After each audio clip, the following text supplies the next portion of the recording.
ನಮಸ್ಕಾರ ಸ್ನೇಹಿತರೆ, ನನ್ನ ಕನ್ನಡ ಅದ್ಭುತ ಕತೆ ಯೂಟ್ಯೂಬ್ ಚಾನಲ್ಗೆ ಸ್ವಾಗತ.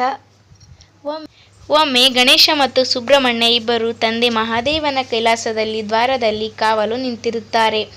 ಅಲ್ಲಿಗೆ ಪರಶಿವನ ದರ್ಶನ ಪಡೆಯಲು ಪರಶುರಾಮ ಬರುತ್ತಾರೆ. ಧ್ಯಾನದಲ್ಲಿ ಮಗ್ನರಾಗಿರುವ ತಂದೆಯ ದರ್ಶನಕ್ಕೆ ಹೋಗಲು ಪ್ರಯತ್ನಿಸಿದ ಪರಶುರಾಮನನ್ನು ಗಣೇಶನು ತಡೆಯುತ್ತಾನೆ. ವ್ಯಗ್ರಗೊಂಡ ಪರಶುರಾಮರ ಗಣೇಶನು ಉದ್ದಟತನವನ್ನು ಅಲಕ್ಷಿಸಿ ಬಲವಂತವಾಗಿ ಕೈಲಾಸದಲ್ಲಿ ಒಳಗೆ ಪ್ರವೇಶಿಸಲು ಮುಂದಾದಾಗ ಗಣೇಶನು ಅವರ ಎದೆಗೆ ಕೈ ಹಾಕಿ ಹಿಂದಕ್ಕೆ ತಳ್ಳುತ್ತಾನೆ.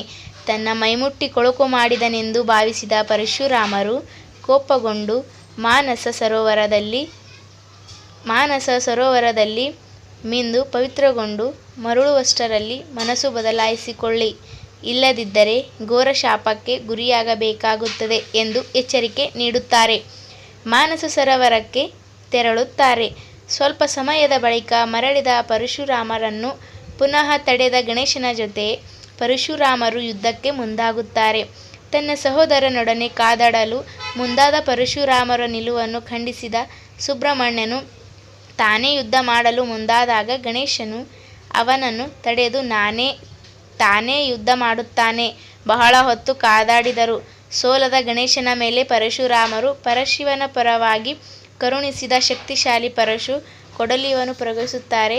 ತನ್ನ ತಂದೆಯೇ ನೀಡಿದ ಪರಶುವಿನ ಮೇಲೆ ದಾಳಿ ಮಾಡಿ ತಂದೆಗೆ ಅವಮಾನ ಮಾಡಬಾರದೆಂದು ತೀರ್ಮಾನಿಸಿದ ಗಣೇಶನು ವೇಗವಾಗಿ ಬಂದ ಪರಶುನಿಗೆ ತನ್ನ ಶಕ್ತಿಯುತವಾದ ದಂತವನ್ನು ಅಡ್ಡಲಾಗಿ ಹೊಡೆಯುತ್ತಾನೆ. ಆಗ ಗಣಪನ ಎಡಭಾಗದಲ್ಲಿ ದಂತವು ತುಂಡಾಗಿ ಬೀಳಲು ಅತಿಯಾದ ನೋವಿನಿಂದ ಚೀರುತ್ತಾನೆ. ಈ ರೋದನೆಯನ್ನು ಕೇಳಿದ ಪಾರ್ವತಿ ಪರಮೇಶ್ವರರು ಅಲ್ಲಿಗೆ ಧಾವಿಸುತ್ತಾರೆ.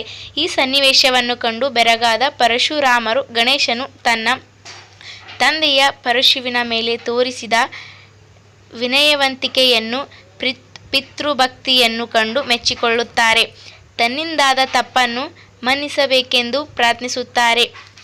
ತನ್ನ ತಪ್ಪಿಗೆ ಪ್ರತಿಯಾಗಿ ಮುರಿದು ತುಂಡಾದ ಗಣೇಶನ ದಂತಕ್ಕೆ ಸಾರ್ಥಕತೆ ತಂದು ಕೊಡುವ ವರ ನೀಡುತ್ತಾರೆ. ಈ ತುಂಡು ದಂತವು ಮುಂದೆ ಮಹಾಕಾವ್ಯವೊಂದನ್ನು ಬರೆಯಲು ಲೇಖನ ಸಾಧನವಾಗಲಿ ಎಂದು ಹರಸುತ್ತಾರೆ. ಬಳಕೆಯಾಗಲಿ ಎಂಬ ವರವನ್ನು ಕರುಣಿಸುತ್ತಾರೆ. ಅದೇ ದಂತದ ತುಂಡಿನಿಂದ ವೇದವ್ಯಾಸರು ಗಣೇಶನ ಮೂಲಕ ಮಹಾಭಾರತ ಎಂಬ ಬೃಹತ್ ಕಾವ್ಯವನ್ನು ಬರೆಸಿದರು ಎನ್ನುತ್ತದೆ ಈ ಪುರಾಣದ ಕತೆ.